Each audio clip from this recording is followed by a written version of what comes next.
హిందీ నేర్చుకుందాం. పానీ పీనా నీళ్లు త్రాగటం, గానా గానా పాట పాడటం, పేసే గిన్నా డబ్బు లెక్కించటం అంటే డబ్బు లెక్క పెట్టడం, ఖేల్ ఖేల్నా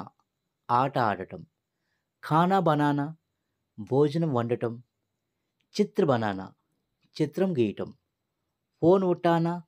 ఫోన్ ఎత్తటం అంటే ఫోన్ తీయటం, ఖానా పరోస్నా భోజనం వడ్డించడం అంటే భోజనం సర్వ్ చేయటం, పేడ్ కాట్నా చెట్లు నరికివేయటం, జమీన్ ఖోద్నా నేలను తవ్వటం, కారు చలానా కారు నడపడం, పానీ భర్నా నీళ్లు నింపడం, గాడి దోనా వాహనం శుభ్రం చేయటం అంటే వాహనం కడగటం, తస్వీర్ ఖీంచిన ఫోటో తీయటం, బర్తన్ దోనా గిన్నెలు శుభ్రం చేయటం, పేడ్ లగానా చెట్టు నాటటం,